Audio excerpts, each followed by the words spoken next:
Hello friends, मेरे channel fashion study में आप सभी लोगों का बहुत स्वागत है। आप लोग देख सकते हैं हम लोग वेबसाइट पे हैं। यहाँ पे बहुत सारे स्टूडेंट्स को डॉक्यूमेंट्स वेरिफिकेशन को लेके, प्रोविजनल एडमिशन को लेके बहुत सारे प्रॉब्लम है, बहुत सारे डाउट है, बहुत सारी समस्याएं हैं। उन्हीं सारे क्वेश्चंस का मैं यहाँ पे आप लोगों को जवाब दूंगी और आप लोगों के सारे डाउट्स को क्लियर करूँगी। बस आप लोग कंटिन्यू वीडियो में बने रहिए, बिना स्क्रिप्ट किए हुए पूरी की वीडियो को देखिए, सुनिए, समझिए अच्छी तरीके से। कहीं ऐसा ना हो कि आप लोग कोई ज़रूरी चीज़ स्क्रिप कर दे और आप लोगों के समझ से बाहर निकल जाए, बाद में पछताना पड़े। अब चलिए स्टेप बाय स्टेप एक एक चीज़ के बारे में मैं आप लोगों को बताती हूँ। देखिए, बहुत सारे लोगों का ये क्वेश्चन है कि प्रोविजनल एडमिशन क्या है। ठीक है, प्रोविजनल एडमिशन के लिए आप लोगों से कहा जा रहा पर है क्या प्रोविजनल एडमिशन।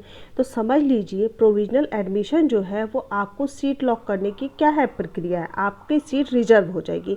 जैसे कि आप लोगों को कॉलेज मिल गया, इलाहाबाद मिल गया, नोएडा मिल गया, ठीक है, तो आप लोग वहाँ जाके जब प्रोविजनल एडमिशन करवा लेंगे, अपना डॉक्यूमेंट्स वेरिफिकेशन करवा लेंगे, तो वो सीट क्या हो जाएगी, आप लोगों की लॉक हो जाएगी। उस सीट को आपके कोई नहीं ले पाएगा। ठीक है, आपकी सीट आपकी रिजर्व हो जाएगी एक तरीके से। उस सीट पर अब किसी और का एडमिशन नहीं होगा। लेकिन कब, जब आप डॉक्यूमेंट्स वेरिफिकेशन करवा लेंगे, वहाँ पे आपको प्रोविजनल एडमिशन हो जाएगा। ठीक है, और आपको क्या होगा, प्रोविजनल एडमिशन का आपको एक रसीद भी मिल जाएगी वहाँ पे। आप चलते हैं अगले क्वेश्चन पे। प्रोविजनल एडमिशन कहाँ होगा, आप देख सकते हैं कहाँ होगा, कब होगा प्रोविजनल एडमिशन। अब यहाँ पे आप लोग देख सकते हैं वेबसाइट पे लिखा है ना, documents verification eight nearest NSTI from 26/7/2023 से लेके 28/7/2023 तक। आपका प्रोविजनल एडमिशन कहाँ होगा, नियरेस्ट NSTI में होगा।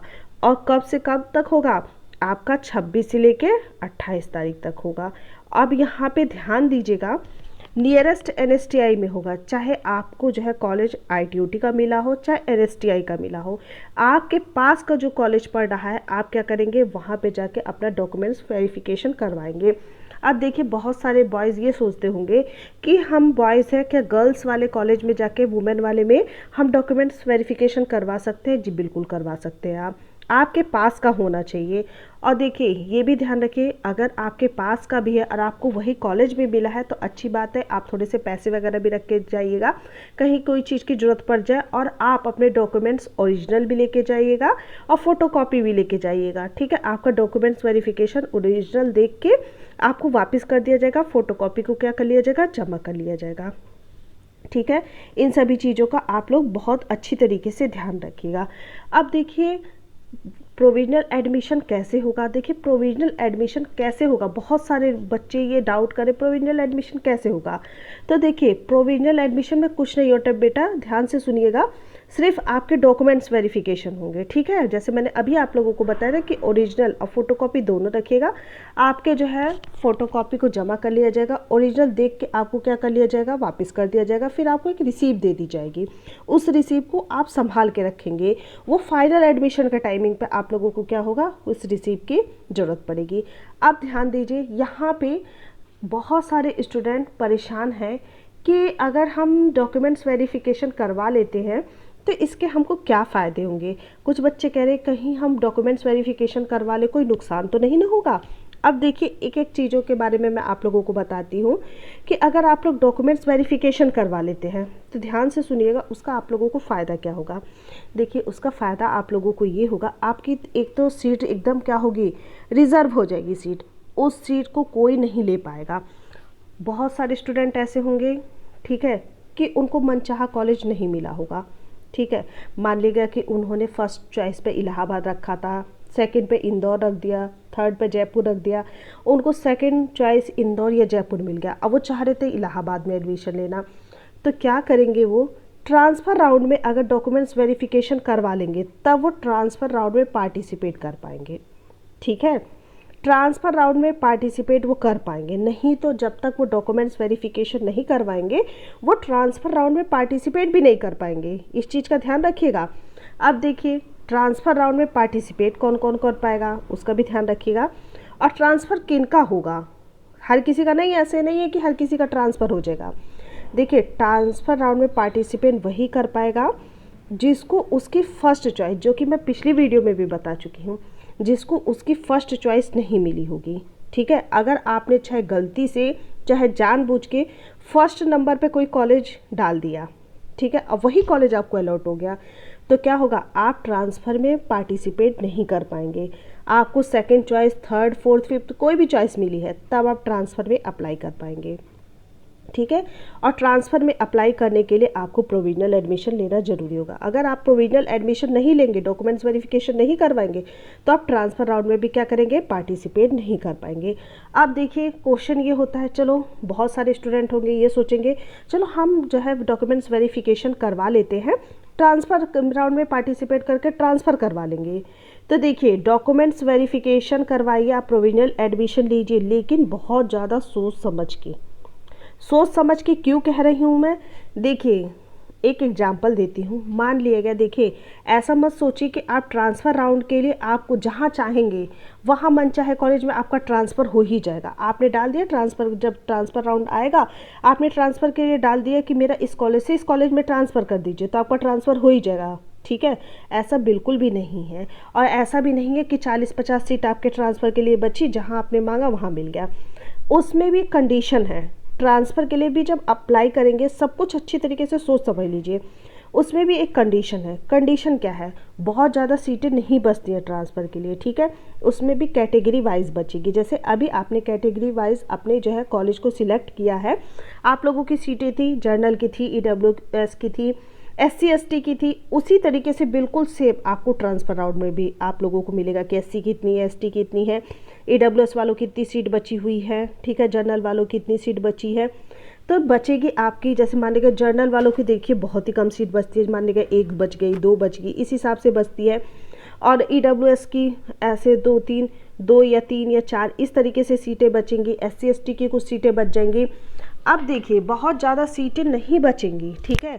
अब उसमें मान लीजिए कहीं पे 4 सीट है, ठीक है, और वहाँ पे कितने लोगों ने अप्लाई कर दिया, 8 लोगों ने अप्लाई कर दिया, 4 सीट पर 8 लोगों ने अप्लाई कर दिया, ठीक है। अब होगा क्या, अब 8, देखिए सीट तो 4 ही है, अब 8 लोगों को कैसे जो है ट्रांसफ़र मिल जाएगा, तो ट्रांसफ़र उनके मेरिट के हिसाब से मिलेगा, जिसका नंबर ज़्यादा रहेगा और जिस कैटेगरी की सीट रहेगी तब उसको ट्रांसफ़र मिलेगा। बाकी देखिए अब 4 सीट है तो 4 ही को ना ट्रांसफ़र मिलेगा, 4 तो गए, 4 को तो नहीं ना मिल पाएगा, सिर्फ 4 ही लोगों को मिल पाएगा, अब वो भी जिनके नंबर ज़्यादा रहेंगे और उनकी कैटेगरी की सीट रहेगी। ये भी दोनों चीज़ें मायने रखती हैं, तो इसीलिए सोच समझ के आप लोग डॉक्यूमेंट्स वेरिफिकेशन करवाइएगा, प्रोविजनल एडमिशन लीजिएगा, कि ये मत बिल्कुल फाइनल मान के चलिए कि आपका ट्रांसफ़र हो ही जाएगा, ठीक है। सोच लीजिएगा, समझ लीजिएगा कि आपको डॉक्यूमेंट्स वेरिफिकेशन करवाना है या नहीं करवाना है।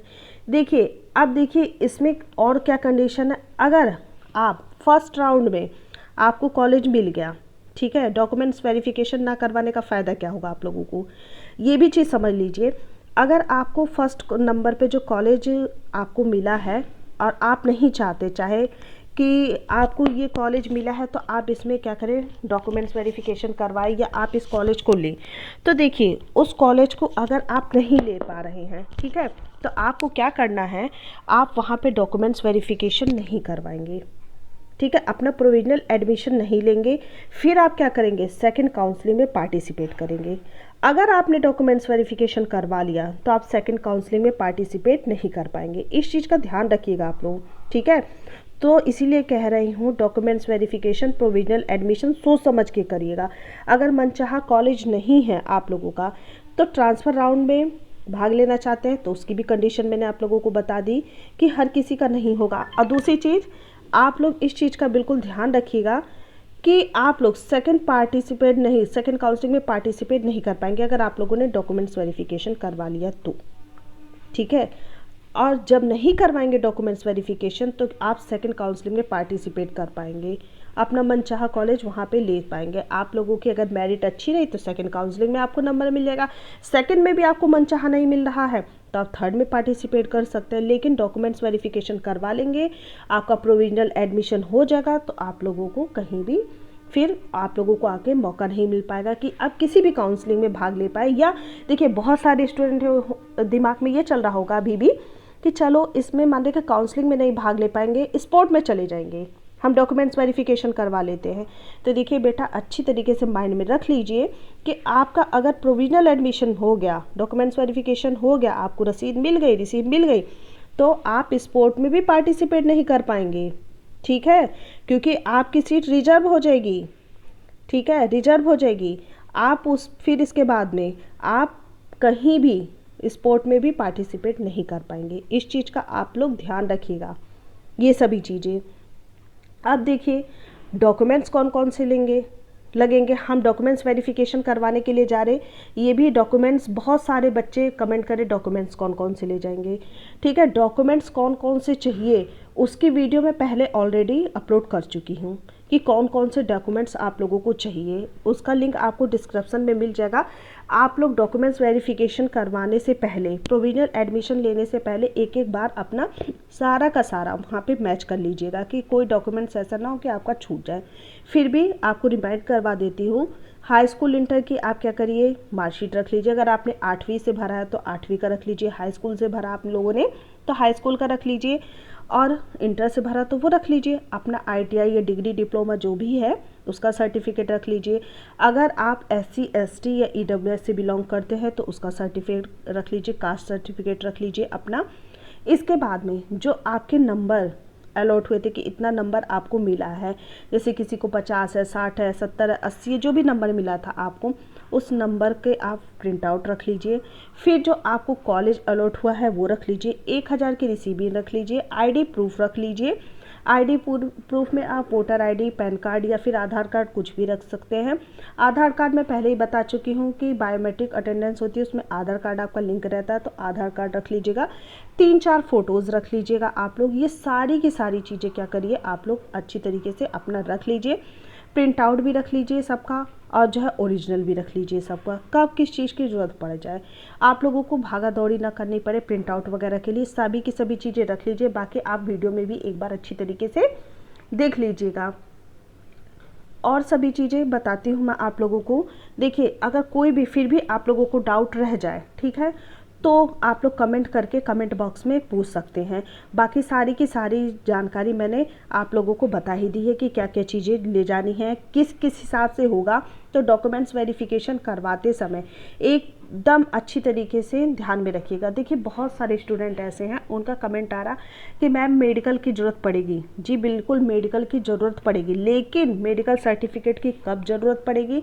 देखिए अगर आपको जैसे जिस कॉलेज में आप डॉक्यूमेंट्स वेरिफिकेशन के लिए करवाने जा रहे हैं वही कॉलेज भी आपको मिला है तो आप मेडिकल ले जाइए, वहीं पे जमा कर दीजिए। अगर सपोज दैट आपको कॉलेज चेन्नई मिल गया है, आप डॉक्यूमेंट्स वेरिफिकेशन के लिए कानपुर जा रहे हैं, तो मेडिकल सर्टिफिकेट की कोई ज़रूरत नहीं है। अगर बन गया है तो लेते जाइए, जमा कर दीजिए। नहीं तो जब आप फाइनल एडमिशन लेने जाएंगे तो फाइनल एडमिशन के टाइमिंग पे आप क्या करिएगा, वहाँ मेडिकल अपना जमा कर दीजिएगा।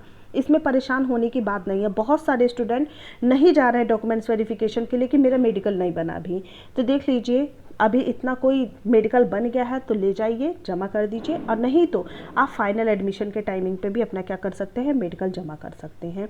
और फिर भी अगर कोई डाउट रह गया हो तो कमेंट बॉक्स में कमेंट करके, मैं बार बार कह रही हूँ, छोटा मोटा कोई भी डाउट रह गया हो तो कमेंट करके पूछ सकते हैं। लेकिन हाँ उस चीज़ के लिए कमेंट मत करिएगा जो मैंने वीडियो में बताई हैं चीज़ें।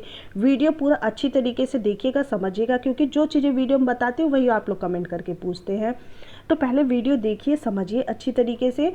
और काउंसलिंग देखिए, सेकंड काउंसलिंग आप लोगों की 5 अगस्त से है, तो उसमें पार्टिसिपेट जिसको करना है वो डॉक्यूमेंट्स वेरिफिकेशन जिसको कॉलेज मिल गया है, अलॉट हो गया है, वो बहुत ही सोच समझ के करेगा कि हमको फर्स्ट में ही काउंसलिंग करवानी है कि सेकंड में पार्टिसिपेट करना है, हमको क्या चीज़ें किस हिसाब से करनी है। ठीक है, चलिए उम्मीद करती हूँ आप लोगों को मेरी जानकारी अच्छी लगी होगी। जानकारी अच्छी लग रही होगी तो वीडियो को लाइक शेयर एंड सब्सक्राइब करना बिल्कुल मत भूलिएगा। और जो लोग चैनल पर पहली बार हैं चैनल को सब्सक्राइब जरूर कर लीजिए और बेल बटन को भी प्रेस कर लीजिए, ताकि मेरी वीडियो जल्दी तुरंत की तुरंत नोटिफिकेशन मिल जाए और आप लोगों के माइंड से छोटे से लेके बड़े तक कोई भी ऐसी चीज़ ना हो जो स्किप हो जाए, ठीक है, निकल जाए। इसलिए बेल बटन को प्रेस कर लीजिएगा। चलिए जल्दी ही मैं मिलती हूँ एक नई जानकारी के साथ में नई वीडियो में। इस वीडियो में इतना ही। Thank you.